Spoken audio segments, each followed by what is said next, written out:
असदुद्दीन ओवैसी माफ़ किसी को कर दे सकता है, क्योंकि ऊपर वाला सबको माफ़ करते हैं, और भूलना नहीं चाहिए। क्योंकि अगर आप अपने पीठ पर जो आपको किसी को कोई खंजर मारता है, अगर आप भूल जाएंगे तो फिर दोबारा फिर से आपको मार पड़ेगी, नुकसान उठाना पड़ेगा। सर, बिहार में जो डेवलपमेंट हुआ, नीतीश कुमार जी ने फिर से एक यू टर्न लिया है, उस पर आपकी क्या प्रतिक्रिया है सर? मेरा पहला रिएक्शन ये है कि जो बिहार में जो सियासी तब्दीली होने जा रही है, इस सिलसिले में नीतीश कुमार को, तेजस्वी यादव को और देश के वज़ीर आज़म नरेंद्र मोदी को, तीनों को बिहार की जनता से माफ़ी चाहनी चाहिए। और तीनों पार्टीज़ ने मिलकर बिहार की जनता को जो बातें की हैं और जो वादे किए थे और अपनी पॉलिटिकल आइडियोलॉजी की बात की थी, उन सब तीनों ने मिलकर बिहार की जनता को एक बहुत बड़ा धोखा दिया है। और यकीनन इसमें सबसे बड़ा रोल है नीतीश कुमार का। नीतीश कुमार कल तक हमको गाली देते थे कि ओवैसी बी टीम है। अब नीतीश कुमार को शर्म नहीं आती उसी जगह पर जाकर बैठने के लिए जहां पर हम पर इल्ज़ाम लगाते थे।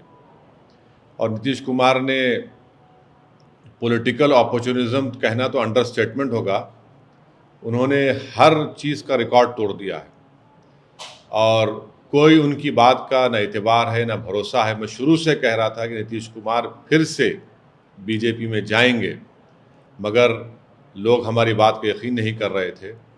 अब हम तेजस्वी यादव से पूछना चाह रहे हैं कि बताओ कैसा लग रहा है आपको? अभी आपने हमारे 4 एमएलएस को तोड़ा था, अब आपको कुछ दर्द हो रहा है सीने में? तकलीफ़ हो रही है आपको अपने भेजे में? अब आपको मालूम हो रहा है कि जो खेल आप हमसे खेले थे वही खेल आपसे हो गया। और तेजस्वी यादव और उनकी पार्टी धोखा दी है। 2-2 मर्तबा नीतीश कुमार को उन्होंने मुख्यमंत्री बनाया। बताइए अब क्या हासिल हुआ आपने? बीजेपी को आपने सत्ता दे दी। नीतीश कुमार तो सिर्फ अभी तो नाम के मुख्यमंत्री रहेंगे, हुकूमत चलेगी बिहार में आरएसएस की और नरेंद्र मोदी की। हम तो यही चीज़ को रोकना चाह रहे थे, एमआईएम पार्टी इसी को रोक रही थी। और जब हमारे सीमांचल की जनता ने एमआईएम के 5 विधायक को कामयाब किया, तो हमने तो जब उनके स्पीकर के इलेक्शन में तायद की थी गठबंधन के। मगर तेजस्वी यादव को और उनके परिवार को ऐसा लगता है कि बिहार की जनता एक तरफ और उनके परिवार से कोई मुख्यमंत्री बन जाए। नीतीश कुमार को लगता है कि मैं जब तक जिंदा रहूं मुख्यमंत्री रहूं, और बीजेपी को लगता है कि भाई हर चीज़ हमको मिल जाए, चाहे कुछ भी हो, किस तरीके से हो जाए। देश के प्रधानमंत्री का भाषण मुझे याद आ रहा है, जब नीतीश कुमार ने वो ऑब्जेक्शनेबल बातें कही थी महिलाओं के बारे में। देश के प्रधानमंत्री ने कहा था क्या गंदगी फैला रहे हैं, और देश के प्रधानमंत्री ने महिलाओं से वादा किया था कि मैं आपको इन लोगों से बचाऊंगा। अब देश के प्रधानमंत्री खुद नीतीश कुमार को बाजू बिठाकर चाय पिला रहे हैं। तो इसका टोटल ये है कि बिहार की जनता का एक बहुत बड़ा नुकसान और धोखा उनको दिया जा रहा है। बिहार में डेवलपमेंट रुक चुका है, अफसरशाही बढ़ चुकी है, और हम तो शुरू से सीमांचल की लड़ाई लड़ते आए, लड़ते रहेंगे।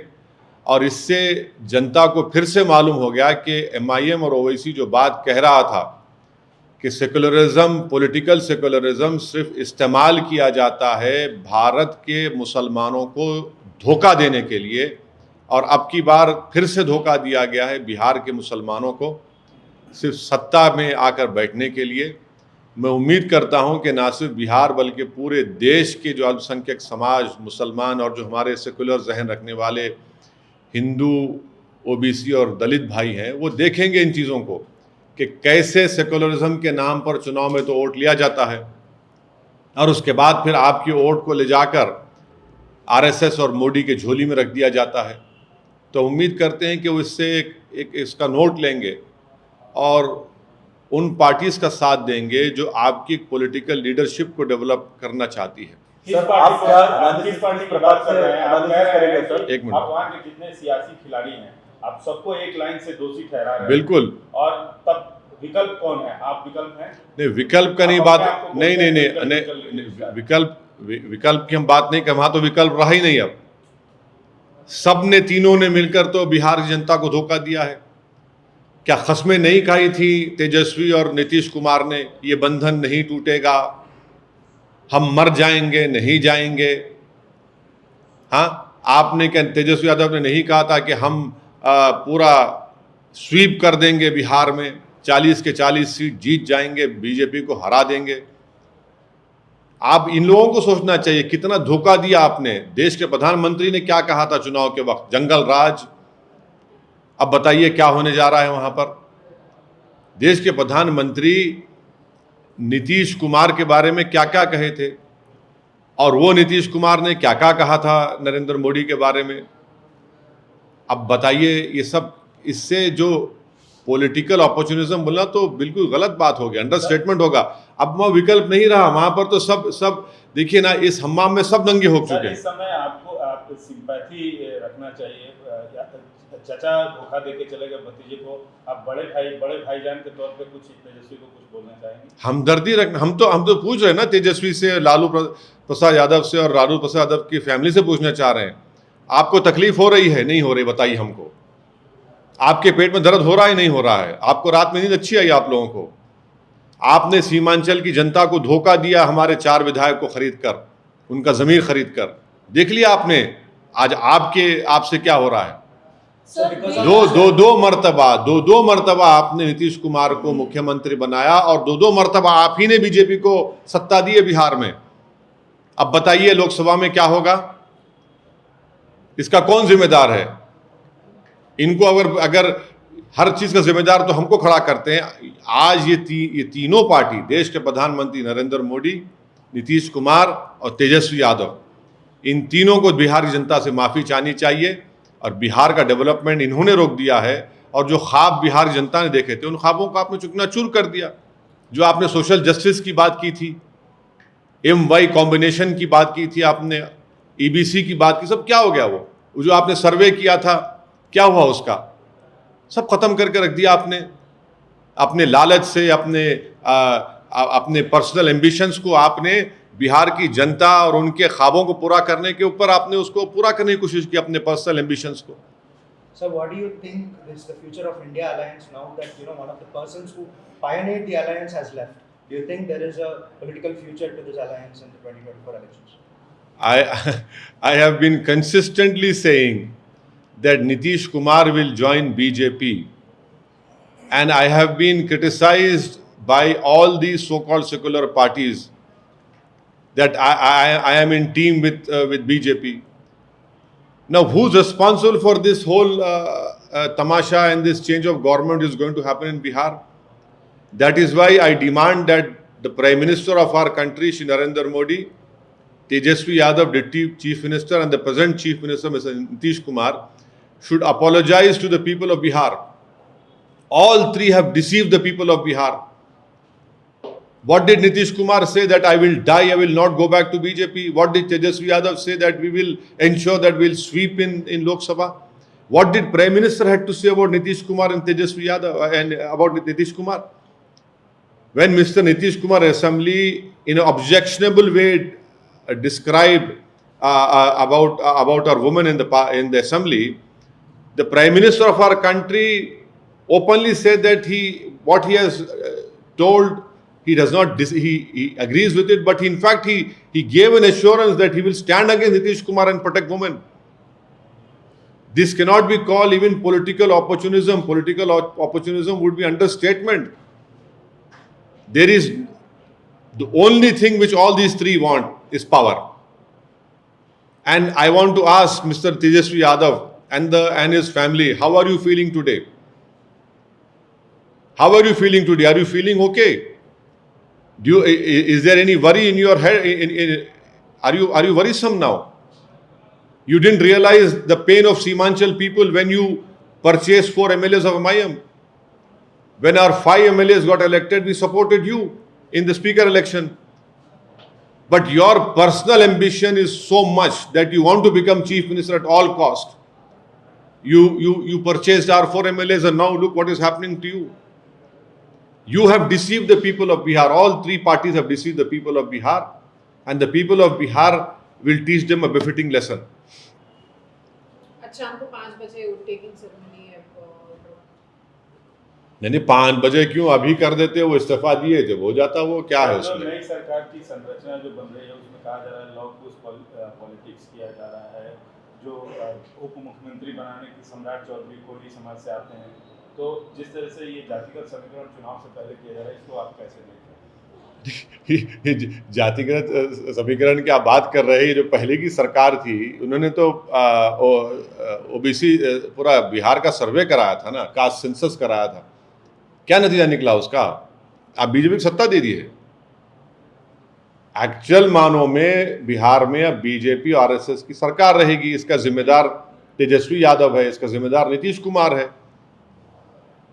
बीजेपी तो खैर उनके पास तो कोई चीज़ ही नहीं, उनको बस सत्ता से मतलब है। अब सरकार होगी बिहार में तो बीजेपी और आरएसएस की सरकार होगी, उसके जिम्मेदार ये दोनों पार्टीज हैं। जो सेकुलरिज्म के बड़े बड़े दावे करते थे, जो अपने आप को सेकुलरिज्म का चौधरी कहते थे, जो बिहार की और भारत के मुसलमानों को ये कह रहे थे कि हम हैं सेकुलरिज्म को जिंदा रखेंगे, बताओ आप क्या जिम्मेदारी ली आपने? अब लोकसभा के चुनाव में क्या होगा बताइए? जो कह रहे थे कि हम 40 सीट जीत जाएंगे, अब बताइए क्या होने वाला है? ये सब तो धोखा दे रहे हैं, इल्ज़ाम हम पे लगाते हैं। अब कौन बी टीम है बताओ? जो बुला बुला कर समझाते थे कि ओवैसी बी टीम है, बताओ कौन बी टीम है? कौन जिम्मेदार है बीजेपी को सत्ता देने के लिए? हम 19 सीट लड़े जिसमें से 5 जीते, तो आपने आसमान सर पे उठा लिया, आपने आसमान सर पे उठा लिया था। अब बताइए कौन जिम्मेदार है? नीतीश कुमार का नाम नीतीश कुमार है, इसलिए उनको कोई कुछ नहीं कहेगा। तेजस्वी यादव का नाम तेजस्वी यादव है, उसको कोई उंगली नहीं उठाएगा। नरेंद्र मोदी, क्योंकि नरेंद्र मोदी उनका नाम है, कोई उनके बारे में बुरा भी नहीं सोचेगा। मगर मेरा नाम असदुद्दीन ओवैसी है और मेरा जुर्म सिर्फ इतना है कि मैं इलेक्शन लड़ता हूं, हारता भी हूं, जीतता भी हूं, तो बस मुझ पर इल्जाम लगते हैं। अब ये लोग जो आपका वोट हासिल करके आपका वोट लेकर मोदी के झोली में डालकर बैठ रहे हैं, तो फिर इनको क्या कहेंगे आप?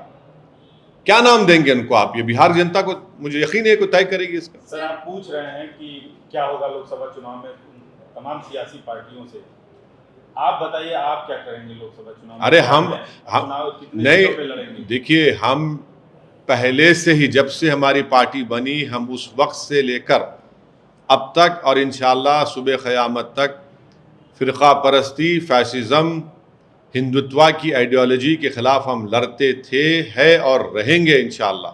कितनी सीटों पे लड़ेंगे? अभी तो जितनी सीटों पे विधानसभा में लड़े थे, लोकसभा में कितनी सीटों पे लड़े? तो रुक जाइए, अभी तो खेल शुरू हुआ है, हम भी खेल देखेंगे, उसके बाद फैसला करेंगे।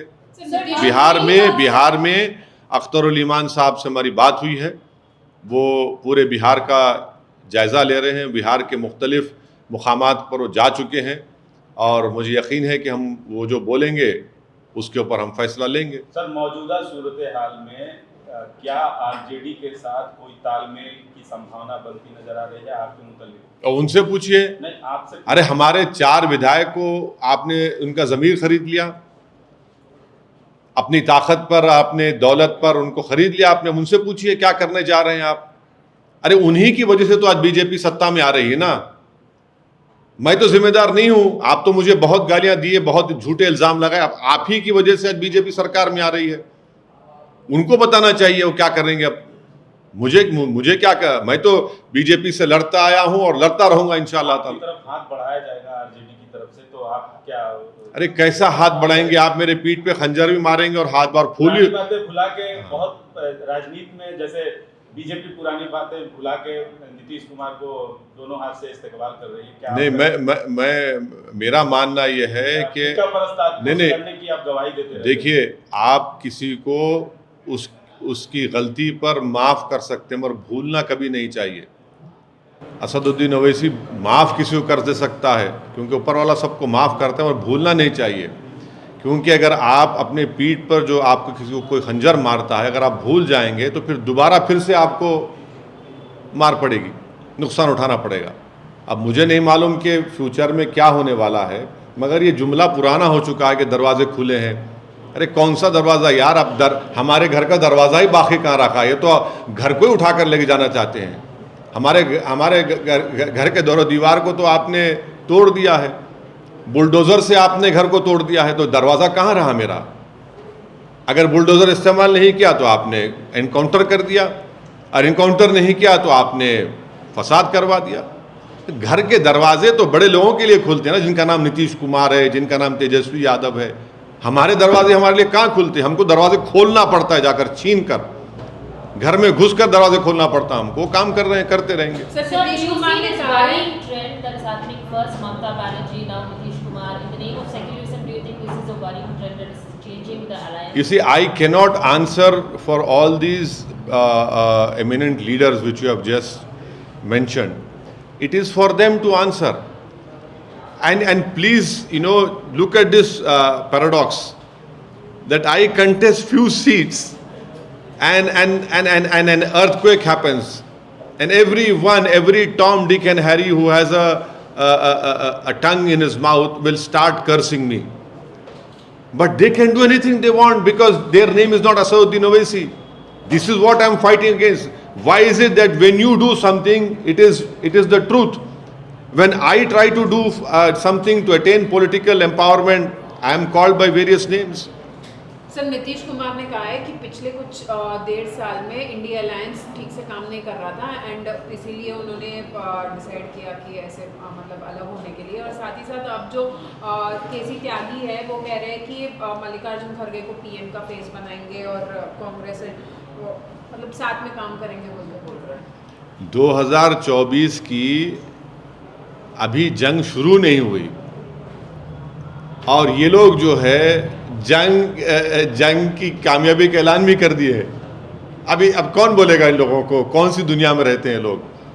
मैं क्या कह सकता हूँ? मगर जितने नीतीश कुमार के स्टेटमेंट है वो झूठ पर मुबन्नी है, वो झूठ बोलते हैं। वो सिर्फ अपनी आप को जिंदगी भर मुख्यमंत्री रखना चाहते हैं। उन्होंने बिहार की जनता को कई मर्तबा धोखा दिया, अब तो बहुत बड़ा धोखा दे दिया उन्होंने। किस मुंह से जाकर वो बिहार की जनता से वोट मांगेंगे मोदी के नाम पर, देखेंगे हम भी। आपने तो 1.5 साल से काम कर नहीं दे रहे थे, आप ही तो काम नहीं कर रहे हैं। आपने किस तरह की भाषा का इस्तेमाल किया विधानसभा में? आप कौन सा वहाँ पर गवर्नेंस हो रहा था? सीमांचल में बर्बादी है, लाखों एकड़ ज़मीन कट जाती सीमांचल की। अलीगढ़ मुस्लिम यूनिवर्सिटी का मसला हल नहीं होता सीमांचल का, महानंदा का काम ख़त्म नहीं होता। तो कौन सा काम हो रहा था 1.5 साल में? आपकी तो इतनी बड़ी मेजॉरिटी थी आपके पास, उसमें तेजस्वी यादव, नीतीश कुमार, उसमें कांग्रेस, उसमें CPM, CPI, CPI-ML, पूरे मिलकर आपने तो रेनबो कोलिशन बनाया था। क्या हुआ फिर उसका? उसके बावजूद भी आप कुछ नहीं कर सके। कौन रोका आपको? सर, महाराष्ट्र की सियासत में आप भी काफ़ी रुचि रखते हैं, वहाँ जाके चुनाव न लड़ते हैं। पिछले दिनों मराठा आंदोलन का जो चला और जो पूरी प्रक्रिया हुई, जो पूरा एपिसोड चला, उस पर आपका क्या है? नहीं, अब तो हम देखिए, हम ये कह रहे हैं कि अगर मराठाओं को रिजर्वेशन देना है तो बराबर दीजिए, मगर मुसलमानों में महाराष्ट्र के जो बैकवर्ड क्लास और कासिस है, जिसका जिक्र महमूद रहमान कमेटी ने किया, जिसको बॉम्बे हाई कोर्ट ने एजुकेशन में मंजूर भी किया, उसको क्यों नहीं देते आप? अरे भाई, जो कमज़ोर है उसको दीजिए ना। कितने मुस्लिम MLAs हैं बताइए, कितने मुसलमानों के गवर्नमेंट में जॉब्स है बताइए, कितने मुसलमान IAS IPS ऑफिसर है महाराष्ट्र में बताइए, कितने मुसलमानों के पास कितनी ज़मीन है 2 एकड़ ज़्यादा बताइए, कितने मुसलमान किराए के घर में रहते, कितने मुसलमान सेमी घर उसमें रहते, हाउसेस में रहते। आप मुसलमान को देना ही नहीं चाहते, उस मुसलमान को जिसका जिक्र महमूद रहमान कमेटी ने किया। आप मराठाओं को देना चाहते, दीजिए बराबर, कौन रोक रहे हैं? मगर महाराष्ट्र के जो मुस्लिम बैकवर्ड क्लासेस, उनका क्या होगा? आपने तो खैर वो जो एजुटेशन को तो आपने फिल वक्त रुका दिया, मगर मुझे लगता है कि वो तो आगे बढ़ेगा, वो रुकने वाला नहीं है। वो तो इतनी क्राउड को लेकर जब एक आदमी चल रहा है, आवाम को, जनता को, तो देखना वो किस लॉजिकल एंड पर वो लेकर जाते हैं मराठा लोग। सर, कल तेलंगाना में CMO के हवाले से एक खबर आई कि कास्ट बेस्ड सेंसस होगा स्टेट में, उस पर आपका क्या? बहुत अच्छा है, होना चाहिए। जल्दी होना चाहिए और उस रिपोर्ट को सामने आना चाहिए ताकि तेलंगाना की आवाम को मालूम हो सके कि किस कास्ट का पॉपुलेशन में क्या हिस्सा है और उनका गवर्नमेंट के एम्प्लॉयमेंट में, गवर्नमेंट के पोस्ट में उनका क्या हिस्सा है। बहुत अच्छा है, लाइए, उसको करना चाहिए। और ऑलरेडी एक पिछली गवर्नमेंट ने एक सेंसस किया था ना, क्या नाम था उसका, हाँ, समग्र सर्वे तो ऑलरेडी है, उसको आप पब्लिक डोमेन में ला लीजिए। ये तो कराइए, आप उसको भी ला लीजिए पब्लिक डोमेन में, सबके सामने आ जाएगा। उसको क्यों छुपा के रखें? जब नई सरकार आई है तो आप उसको प्लीज़ पब्लिक डोमेन में ला के दे दीजिए। अपना ये जो कास्ट सेंसस आप बोल रहे हैं, बिल्कुल कराइए, बहुत अच्छा है, होना चाहिए। कब तक भाई कांग्रेस आएगी तो एक ही कास्ट का डोमिनेशन होगा, टीआरएस थी तो एक ही कास्ट का डोमिनेशन होगा, बीजेपी है तो एक ही मेजॉरिटी कास्ट का डोमिनेशन चल रहा है पूरे देश में। मिनिस्ट्री में देख लो आप, बहुत अच्छा है, लाइए। सर, हाल ही में राम मंदिर का इनॉग्रेशन प्राण प्रतिष्ठा हुआ था। आज मन की बात में प्राइम मिनिस्टर ने ये कहा है कि it was an auspicious occasion and it united the whole nation. आप इसको किस तरह से देखते हैं? बाबरी मस्जिद को तो हम नहीं भूले, 6 दिसंबर को हम नहीं भूले, जीबी पंथ को नहीं भूले, ताले खोलने को हम नहीं भूले, ना कभी भूलेंगे। सुप्रीम कोर्ट को धोखा देकर आपने मस्जिद को शहीद कर दिया, वो हम नहीं भूले। सुप्रीम कोर्ट ने अभी तक कंटेम्प्ट पिटीशन की सुनवाई नहीं की, वो हमने नहीं भूला। सुप्रीम कोर्ट ने यह भी कह दिया कि मंदिर तोड़कर मस्जिद नहीं बनाई गई, ये भी सच है। और ये भी सच है कि सुप्रीम कोर्ट के फैसले के बाद जो फेथ की बुनियाद पर दिया गया, ऐसे कई कंट्रोवर्सीज खुल चुके हैं। So you said the Gyan Babi mosque findings, you हाँ, said that it does not hold क्या बोलेंगे? scientific scrutiny already. हाँ, साइंटिफिक है वो सर्वे, उसको सर्वे बोलेंगे, साइंटिफिक बोलेंगे आप। You said it ऐसा देखिए, ऐसा एक सर्वे जो भी हुआ था, एएसआई ने किया था बाबरी मस्जिद का। सुप्रीम कोर्ट ने कहा कि सब गलत है, झूठ है। सुप्रीम कोर्ट ने माना ही नहीं कि वहाँ पर मंदिर को तोड़कर मस्जिद बनाई गई। और ये कोर्ट में जाएगा और कोर्ट में बताएंगे हाँ, पब्लिक ओपिनियन को यूज़ करने के लिए ये सब इस्तेमाल किया जा रहा है, मुसलमानों को बदनाम करने के लिए आप ये इस्तेमाल कर रहे हैं। और एएसआई जो है, किसी एक बड़े स्कॉलर ने अच्छा कहा था कि ASI is the handmaiden of Hindutva. क्या आपका स्टेटमेंट? नहीं, एक स्कॉलर ने कहा था, मैं उसको दोबारा रिपीट कर रहा हूँ आपके सामने। सर, रामलला का तो प्राण प्रतिष्ठा हो गया, काशी मथुरा बाकी है ऐसा कहा जा रहा है, इस पर आपकी क्या? अरे, ना प्राण बच रहे हैं, न प्रतिष्ठा हो रहा है, और आप इस तरह का मजाक हमसे कर रहे हैं, इस तरह का सवाल करके आप। किसका प्राण? अरे किसका? आप बताइए कि क्या क्या नहीं हो रहा है, कौन सी चीज़ होना बाकी है अभी, क्या क्या नहीं हो रहा है, आप देख लीजिए। इंडिया अलायंस को लेकर जो है कहा जा रहा था कि नीतीश जी तो बहुत बड़े और बहुत अहम पिलर है, लेकिन अब उनके जाने के बाद उस अलायंस को कैसे देख रहे हैं, कैसे समझे? नहीं, अब मैं इंतज़ार कर रहा हूं कि नीतीश कुमार को बी टीम बोलेंगे नहीं बोलेंगे। और जब बोलेंगे तो उनको ये भी सोचना पड़ेगा कि आपको जब नहीं मालूम था, जब उनको आप अपने साथ बगल में बिठाए थे, उनकी बड़ी बड़ी तारीफ़ें कर रहे थे, चाचा भतीजे की जोड़ी क्या क्या कह दिया था आपने। 2 मरतबा बिहार जनता को धोखा दिया है तेजस्वी और नीतीश कुमार ने। सेकुलरिज्म का नाम लेकर आपने धोखा दिया, सोशल जस्टिस का नाम लेकर आपने धोखा दिया, आरएसएस को रोकेंगे बोलकर आपने वोट लिया और धोखा दिया, हिंदुत्व को हराएंगे आपने कहा। अब आप देखिए, आप किसको बिठा दिया आपने, आप दोनों ने। तो ये जिम्मेदारी इन पर आयद होती है। सर, अभी नीतीश कुमार का राजनीति का भविष्य आप कैसे देख रहे हैं? मैं कोई एस्ट्रोलॉजर नहीं हूँ, मैं एक छोटा मोटा पॉलिटिशियन बनने की कोशिश कर रहा हूँ। मगर एक बात तो साफ कह रहा हूँ कि देश के प्रधानमंत्री श्री नरेंद्र मोदी, नीतीश कुमार और तेजस्वी यादव, इन तीनों को बिहार की जनता से माफ़ी मांगनी चाहिए। हमने आपसे एक बार पहले भी सवाल पूछा था कि क्या अगर इंडिया अलायंस में अगर वहाँ के दरवाजे खुलते आप जाएंगे, क्या उनसे पूछेंगे? लेकिन अब तो ममता बनर्जी एक एक करके पिलर जिस तरह से हट रहे हैं, इस अलायंस का एनालिसिस कैसे करेंगे आपकी, कैसे आप? नहीं, मैं ये काम फिलोसोफर का काम है, पॉलिटिकल साइंटिस्ट का काम है, सेफोलॉजिस्ट का काम है, ये काम एनालिस्ट का काम है, जो टीवी पर रोज़ शाम में बैठ जाते हैं। तो मैं इस पर कुछ नहीं बोल सकता। मगर ये मैं देख रहा हूँ, ये सब तमाशे जो हो रहे हैं ना, ये जो सब खेल खेला जा रहा है मुसलमानों से और सेकुलर समाज से, जो ये तमाशे किए जा रहे हैं, देख रहा है, देश देख रहा है। आप एक तरफ इंडिया अलायंस की बात कर रहे हैं, पर हाल ही में केटीआर ने कहा है कि there might be a possibility of a third front with a non Congress non BJP third front which could be led by KCR. Will you be joining that if it is happening? अब मैं तो सिर्फ अपनी party की कामयाबी के लिए कोशिश कर रहा हूँ और मुझे यकीन है कि हम लोग अपनी कामयाबी को हासिल करेंगे। अभी तो हम किसी